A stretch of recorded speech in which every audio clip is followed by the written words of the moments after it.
Welcome into Turnkey on Queen City News Plus, your go-to show for everything real estate. We talk about the latest market trends, do's and don'ts of the industry, and provide expert advice on navigating this dynamic landscape that we call home. And today we're going to feature a very nice property on Lake Norman listed for a cool $18 million. If it sells for that, by the way, it would be the most expensive listing in North Carolina history to sell by a long shot. The runner-up was $14 million. And the guy who's got the listing is Tom Bramhall. Tom, you've been on the show before, and it was wonderful having you, so we thought we'd have you back. I'm back. Yeah. I noticed fireworks. Did you actually light some fireworks for that listing video?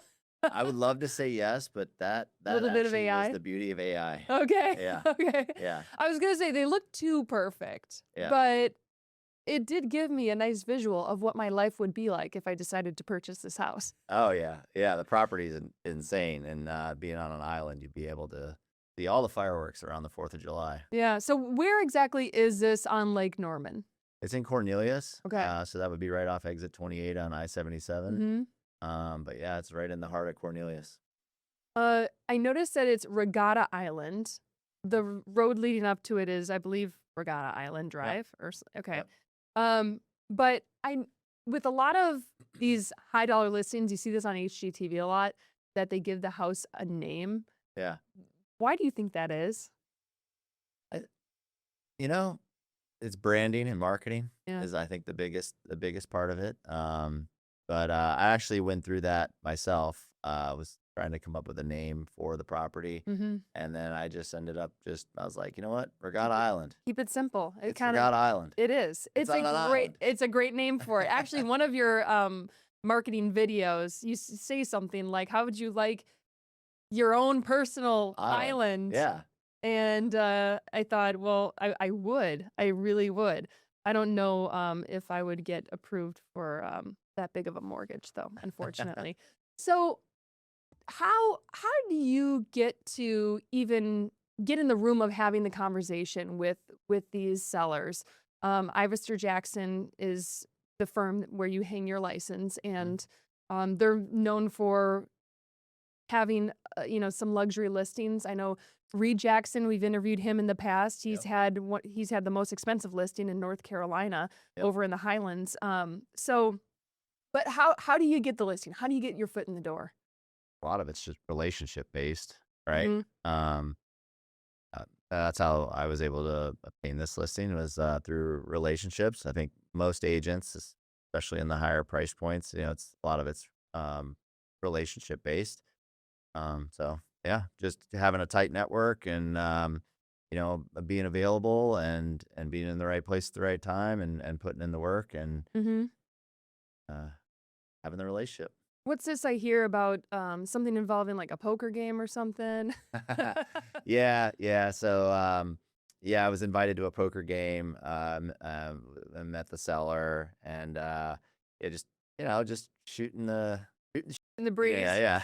And I had a good time with everybody that was there, and just kind of continued to foster that relationship. And then kind of came time to sell the home. I wasn't really aware that that was gonna be the day. Was the poker game at the house? No. Okay. No. Okay. So you didn't have any recon. No. You had to pitch it there. Yeah, it was nearby, and then just one day just said, hey, just meet me at the house, and we'll take a look at it and let me know what you think. And then from there it was just kind of coming up with a marketing plan and coming up with a game plan to launch the property and try to get it out there to sell it. So what do you think set yourself apart when you show up at the house? I'm assuming you had some time to prepare for the appointment, but how do you sell yourself when you know that you're not the only one they're interviewing? Yeah, I think part of it is having the relationship that helps a lot, but then also having the right firm. Our firm sells most of the properties on the lake, and then around Lake Norman. So that was a component of it, but also having a skill set with marketing. My background I was just gonna was say in your marketing. background is marketing. You Yeah. used to have what was it, Real Producers? Was it? Yeah, I created a real estate magazine here locally, and then a video company where we did was video content, and then I Mm. decided to get into the sales side of real estate. So my whole background was on marketing, and I already knew all the players in the industry, and then got into the sales side of it, and then just applied what I already knew, and having a big network. I've had a big network. I lived in Lake Norman for 30 years. Well, Um, it's easy to sell Lake Norman when you live there. yeah, I lived You there, and understand it. You understand setback rules yeah. and, Yeah. you know, Yeah, I live on the lake, frontage. so Yeah. I understand the lake and, so it, kind of all of those ingredients, kinda uh, came together and, Mhm. we're able to get the listing, so now we gotta get it sold. Yeah. Too bad you're so shy that shooting videos must be so painful for you. Yeah, yeah, I know, it's terrible. Well, having previously had a video company, I got a lot of reps in, Yeah. and, I actually have a lot of fun with doing the video Mhm. content. I know a lot of agents don't necessarily like doing that kind of stuff. For me, it's fun, and it's just how I market. You know what I think it is it's so difficult when you're out shooting something to have the energy. I mean, you have to output 10x energy that Yeah, you have in that moment, and it seems like you're sometimes doing too much, but then when you watch it back on TV, it looks normal, yeah, right? And so when you're at someone else's house, walking through it, and you're not in your personal element, right? You're not in your home, you have to look comfortable and yeah, confident yeah, you do. and rattle off the lines like, Yeah, like you're talking off and the cuff. yeah, and oftentimes people think it's like it's so easy, or you did it like one time, and it's like I might have done it like 3 or 4 times to try to get it, Just right. to get it right. But yeah, you kind of over have to like overemphasize what you're saying so it translates on camera. Mhm. So and I don't know, for whatever reason, I always get like shyer on the camera, and people are like, just do what you normally do, Right. and you'll be Just be fine. Tom. Yeah, Just be Tom. yeah.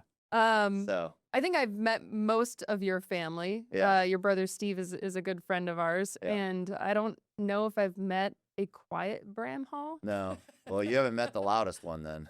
Yeah. Okay, all right. Yeah, Interesting. yeah. Um, so who's the loudest one then? My brother You Jim. think Jim? Oh yeah, Okay, Jim is? All right, oh yeah. interesting. Big personality. All right. I've talked to him on the phone. He seemed a little shy, but maybe Yeah, that was just because I was asking him to come on TV. that's probably it. So tell me, let's talk about the house. It's obviously gorgeous. Is that cedar on the outside? Yep. Cedar exterior, stone slate roof. Mm. Yep. Pretty What's your? home. It's north of 12,000 square feet. What is your favorite part of the home, or is it on the outside? Uh, there's so many things I like about the house, but living in Ray City, USA, having an 8-car garage Hmm.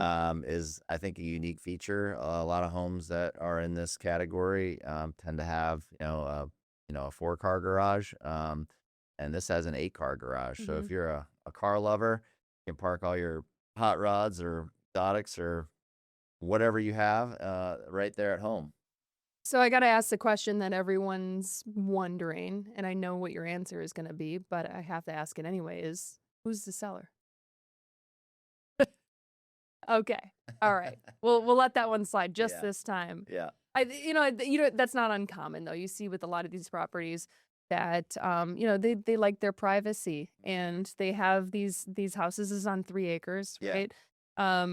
They have it as far away from everyone else yeah. for a reason. They want to enjoy the peace and quiet life. Well, I think that's also a big selling point for this property too, is the privacy. Yeah, Mhm. you're located right in the heart of Cornelius. You're 30 minutes from uptown. And yes, it actually is 30 minutes because you can jump in the fast lane and you can get right there. I can be in South End in like 30 minutes. It's going to cost you, but if you purchase this house, you Yeah, probably don't care about the yeah, fast lane. yeah, exactly. But I think that's the privacy component because when you pull into the property, you kind of go through a neighborhood and then there's a gate and Mhm. then gate opens up to your 3-acre island on Mhm. Lake Norman. That's fully fenced all the way around. The property is 1,250 feet of shoreline, and then actually there's trees that surround the entire shoreline of the property, and we actually limbed them up about 8 feet. So when you're sitting there at the pool or on the back deck, and you can kind of look out, you can see the boats and you can see all that, but it's very private. Okay. And actually, when I drove my own boat over there just the other day, I was like, wow, you really can't see up onto the property like from the boat. Like you'd have to get Right. really close to see up onto it. So I think for somebody looking for privacy when they're at their pool deck, they have it. How long did from the conversation of, yes, we want to hire you as our agent, to are hitting the ground running to actually having it listed? Yeah. How long did that take? And if you're comfortable saying, because I think a lot of people don't understand the monetary investment from the agent side, Yeah. and the time that it takes. Yeah. Just tell me what all goes into getting a property ready to list and how long that takes and involved. Yeah. So from the interview until we had it listed, I think it was about 5 weeks, maybe 4 to 5 weeks. But I went into the listing with a plan already, Hmm. as if I had the listing. Like in my head, I felt like I was gonna leave there with the nod saying yes, Right. guy. So I had already had a marketing plan in place. Hmm. So really after that, it was just executing it. So that part was already in place. And because the home was, I would say, lightly lived in, the house was finished in July of 2024, so it's barely even been. So I had access to it, and there wasn't anybody really there, so it was kind of easy to get access and be able to do, um, uh, do some of the marketing things that I needed to do. Um, so yeah, we got it up and running pretty quickly, within a month. Okay. And then what was the second question? If you're comfortable, the monetary side of it, Okay. and how much goes into marketing a property like this? What's all involved? Yeah, it's a sizable investment. I mean, a house like this, I mean, you get lucky enough to sell it right away, Hmm. or take a year to sell Right. a property like that. I think a If win. or some who, Yeah, that doesn't sell at all and then it goes off market and shows up under another agent's name. That yeah, that happens too. Confident that this is not going to happen with you, but it does happen. yeah, Yeah. yeah. No, it's tens of thousands of dollars to market a property like this, and that's the side that you know HGTV and all that, they wanna show you as like, they always focus on what your commission is, if you were to Right. sell the property, but they're not factoring in, your splits and your taxes and then all your big marketing investment and your time and all of that stuff. And yes, Hmm. it's a great living. Yes, it's a great commission, but there's also expenses that are associated with it. Go into splits for people who might not understand that and how that kind of plays out for agents. Yeah, so as a realtor, you would hang your license with a firm, and at that firm, they have expenses of being a business too. So to hang your license, they charge you a percentage of whatever your commission is. Hmm. Um, that goes back to the firm, right? Okay. Yeah, Um, and obviously taxes, and then all of a sudden you see this commission that's just like it started here, and now it's here, then it's here, and then it's here, and you're like, yeah. man, okay. It slowly erodes away. Yeah. Uncle Sam likes to take his cut Yeah, too. that's it. How do you come up with the price? There are no comps. Right. Yeah. So, at that price point, obviously you look to see in the area if there are comps. Then you'll look and see, you know, further out in other parts of the state houses that are like that are in that category, what maybe one has sold for, what one's on the market for, and then yeah, you look at that plus build costs and land Mhm. costs and all of that stuff, and then work with your client on kind of arriving at a price, and listing is um it's a it's an invitation to do business, right? Mhm. um so I think you have to invite buyers through price and marketing to come view your home, to then hopefully for them to submit an offer and then negotiate on what the sale price is that both parties are going to agree on. Mhm. So I always look at listing prices and invitation to business. Um, this one's been on the market for under a month. I think you've already dropped the price by $1 million, which is Yep. it's always perspective, right? Yep. For a home that's priced initially at 19, now at 18. Um, what is that conversation like? Maybe if not specifically with this client, hmm just generally, how do you have that conversation with a client of when to drop the price, why to drop the price, to what to, what? I think it starts on the very front end is setting expectations. When you're at this price point, it's letting people know like, hey, this house, you're in a very, very small buyer pool here. Hmm. And you know, what is your how would you like to handle price drops? And then asking the client like how they would like to handle that and just see where they are on it. Some people are a hard line in the sand. They want to be at this price and that's it. And some people are, hey, we're more negotiable, or, you can set an expectation of, hey, if we haven't gotten any showings or we haven't gotten any offers, within, 30 days, we should probably look at maybe doing a price reduction. Hmm. And it's really different for everybody. In this case, we've been on the market here just a few weeks, and sellers like, hey, do a price reduction. Like, okay, Sounds good. You're the boss. yeah. Yeah. So it's a little different Yeah. for each case. What would be one of the most common misconceptions about either a property like this, listing a property like this, or the space within the industry that you're in? Well, I think just agents specifically would love to have a property like that, a property like this, Oh yeah. and would love to be a luxury agent. But I think it also comes with a lot as well. There's a big expectation that's with that, and um, oh, Because you you're do asking for a lot you sometimes. do have other listings, right? Yeah, And you're still showing buyer clients homes, but this is kind of your baby right now. yeah, And I'm sure there are other agents that if they have a house like this is their job for the year, yep. essentially. Um, but what are some of those expectations that you feel like are different when you list a luxury home versus a, you know, $500,000 home? Obviously you're still going to put your all into it, but Yeah, I think, I've treated all my houses kind of the same. I in some regards, right? So I offer staging. Staging something that I offer with all of my houses, but obviously this house was fully furnished and decorated and beautiful, and it's like I mhm, didn't have to do anything. right. It was gorgeous. Most agents would probably ask the seller to pay for staging, right? In a lot In of a lot of instances, situations, yeah. yeah, and some do, and some don't do it at all. It's just I've very particular marketing wise, and especially in this industry, I just feel like, or in this market right now, you really have to market a property and it has to be ready to go. So I feel like staging's part of it, but um, I just think it's setting expectations, setting of what to expect. But Mhm. I think that's with any house, regardless of the size of it. I think the stakes are just higher with a larger price point. When it comes to the larger price point, luxury is just very different than maybe first-time home buyers who are looking to purchase a Mhm. home. The first-time home buyers are watching the rates. Yep.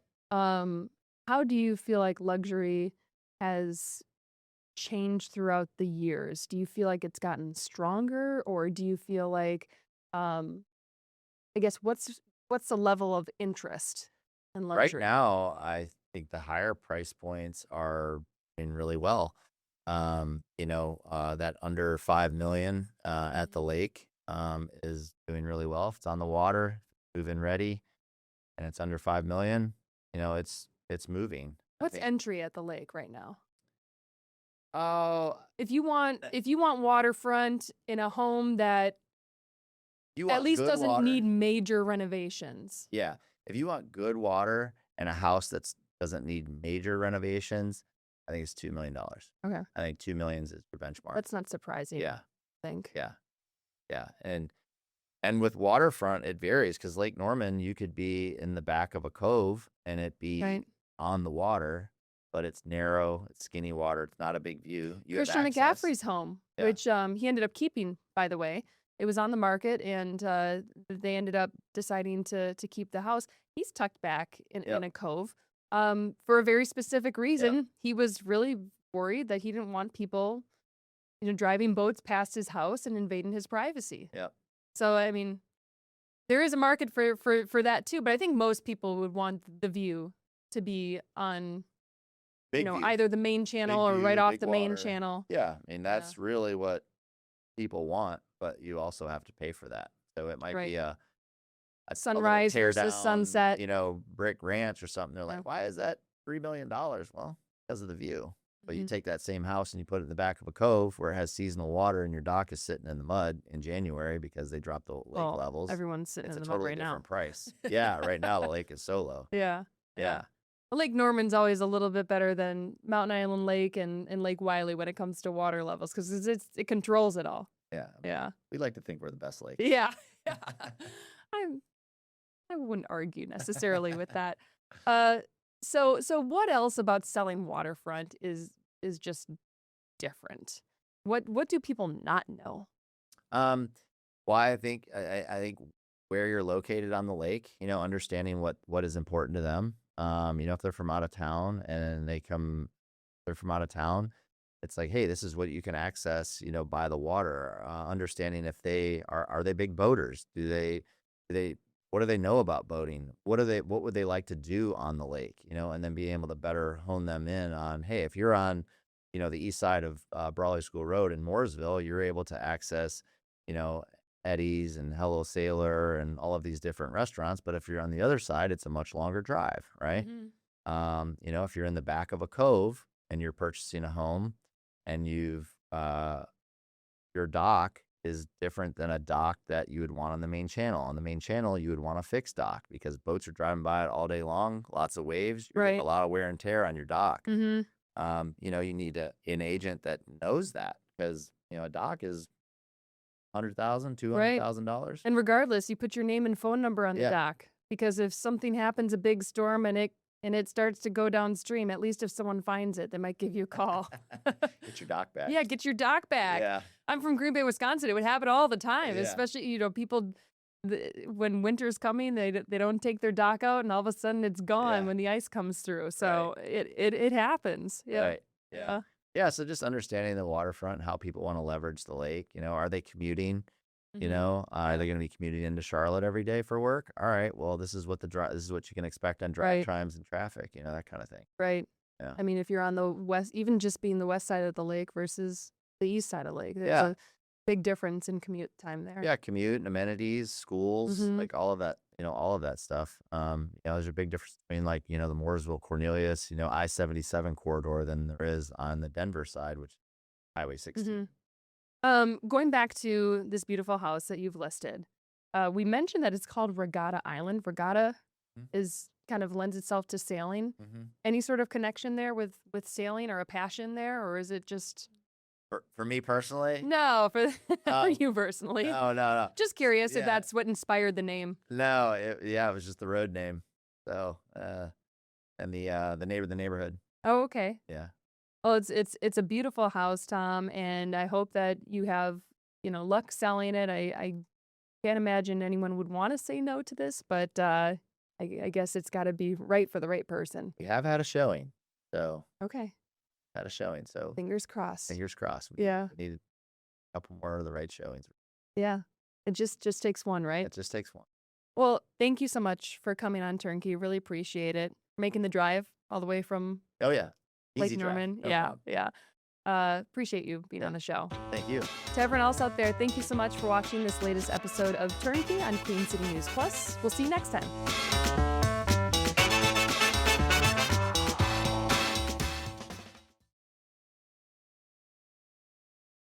Queen City News Plus. Just search Queen City News on your smart TV's app store.